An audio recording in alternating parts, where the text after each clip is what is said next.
شرکائے قربانی میں سے ہر ایک کا مسلمان ہونا ضروری ہے۔ اگر کوئی ایک بھی قربانی میں شریک مسلمان نہ ہوا تو کسی ایک کی بھی قربانی نہیں ہوگی۔ امام ابو الحسن فخر الدین حسن بن منصور بن عبدالعزیز المعروف قاضی خان وفات 592 ہجری فتاوی قاضی خان میں فرماتے ہیں وَلَا بِشْتَرَكَ سَبْعَةٌ فِي بَدَنَةٍ وَوَاحِدٌ مِّنْهُمْ مُشْرِكٌ كَانَ الْكُلُّ لَحْمًا، اگر 7 آدمی بڑے جانور میں شریک ہوئے ان میں ایک مشرک تھا تو کسی ایک کی بھی قربانی نہیں ہوگی۔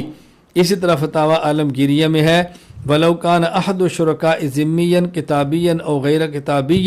وَهُوَ يُرِيدُ اللَّحْمَ أَوْ يُرِيدُ الْقُرْبَةَ فِي دِينِ لَمْ يُرْزِهُمْ عِنْدَنَا، اگر شرکاء میں سے ایک ذمی چاہے کتابی ہو یا غیر کتابی اور اس شریک نیت گوشت کھانے کی ہو یا وہ اپنے دین کے مطابق عبادت کا ارادہ رکھتا ہو تو کسی کی بھی قربانی نہیں ہوگی۔ دلیل دیکھیں، قربانی کرنا ایک نیکی اور ایک قربت ہے، اور کافر کا کوئی بھی نیک عمل قبول نہیں ہوتا، تو جب کافر کا قبول نہیں ہوگا تو بقیہ کا قبول کیسے ہوگا؟ بات یہ نشین فرما لیں، سورۃ الحج آیت نمبر 37 لَن يَنَالَ اللَّهَ لُحُومُهَا وَلَا دِمَاؤُهَا وَلَٰكِن يَنَالُهُ التَّقْوَىٰ مِنْكُمْ، قربانی سے مقصود گوشت نہیں ہے بلکہ تقوی اور نیکی ہے، اور کافر کا کوئی بھی نیک عمل قبول نہیں ہوتا۔ اسی طرح قربانی سے مقصود گوشت نہیں بلکہ قربانی سے مقصود اللہ کے راستے میں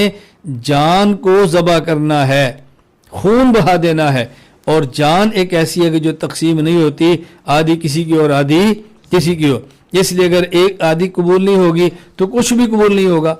حضرت عائشہ رضی اللہ تعالیٰ عنہ فرماتی ہیں رسول اللہ صلی اللہ علیہ وسلم نے فرمایا ما عمل آدمی من عمل یوم النحر احب الی اللہ من احراق الدم، یعنی عید کے دن سب سے بڑی عبادت وہ خون بہانا ہے، گوشت مقصود ہی نہیں ہے کہ گوشت میں 7 حصے قبول نہیں ہوا تو 6 قبول ہو جائیں گے، مقصود ہے خون کا بہانا۔